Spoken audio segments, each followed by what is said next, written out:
Good morning, everybody. Welcome to another Daily Market Report brought to you by Mike Bjork. Today is Thursday, July 13th. We got just a couple economic news releases today, and we'll start off with the weekly jobless claims. So last week we had 250,000 people apply for unemployment. We have a forecast of 245,000, and it dropped down to 3,000 to 247,000 this week. Also, we got the producer price index. This is inflation numbers, or an index kind of gives us the inflationary numbers on the wholesale side. So this has kind of a moderate importance, primarily because it's not real important because unlike the CPI and the PCE, the ones that we really look at, because those are inflation on the consumer side, this is on the wholesale side, and even though sometimes the costs go up and their margins slim a little bit, they don't always pass over their costs over to the consumer, and we're more obviously concerned about the consumer. So we have back in May 0%, basically growth.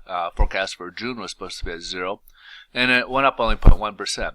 So year over year, both the this is also known as PPI, and the core PPI both dropped on their year over year and are at 2%. So it's a little higher than what we're seeing in the CPI and as well as the PCE. The core PCE right now is down to, I believe it was 1.4.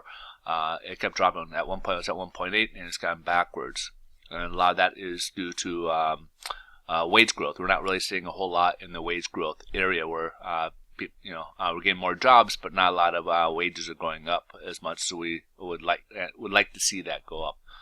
So let's take a look at the headline news here. We see currently the stock market is down, and then also Janet Yellen's giving her testimony before Congress again. Yesterday she met with the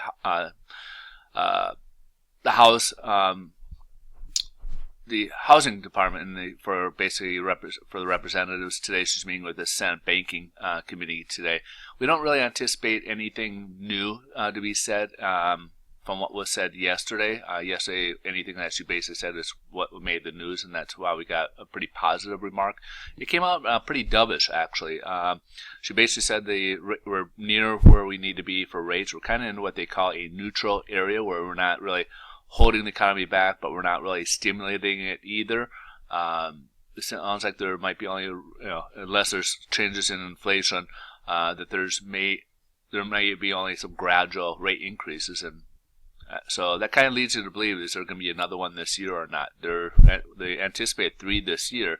They've done 2, so with the economy where it's at, maybe they might hold off on that until inflation picks up a little bit. But meanwhile, they said they're going to start gradually. They think the economy is strong enough and start gradually reducing their balance sheet. So that means more mortgage-backed securities and treasuries will be sold, and they're not going to be stocking up as much as they have. They're going to start clearing some of that from their balance sheet. So that tends to create some pressure on more interest rates. So just be prepared for possibility of higher rates as a result of that, because so if we don't have enough demand for the extra supply, rates will obviously go up a bit. But at one point, about a month ago, China did say that they were going to get back into that market, so that they might be our savior, so to speak. All right, so let's go ahead and take a look at the bond market, see what it looks like here. So we did have a nice day. We did close above the 10-day moving average and the 100-day moving average. The 100-day moving average became our this could become our floor support. So if we can keep above this, which today we're down about 10 basis points, and we're just slightly below the 100-day moving average. We're at like 102.52. 100-day moving average is at 102.56. So we're just slightly above. If we can keep above the 100-day moving average, this will quickly become our floor resistance. So it'll help give us some more support so we can go upwards more as well. So this can help us out, especially with the 10-day moving average and the 100-day moving average. You get kind of double support to help give us an extra boost upwards. So let's keep our fingers crossed and see if that will hold for the day here. I'm kind of doing this report a little early, so we could see easily see some changes later on. We do have a few Fed members who will be speaking later on as well.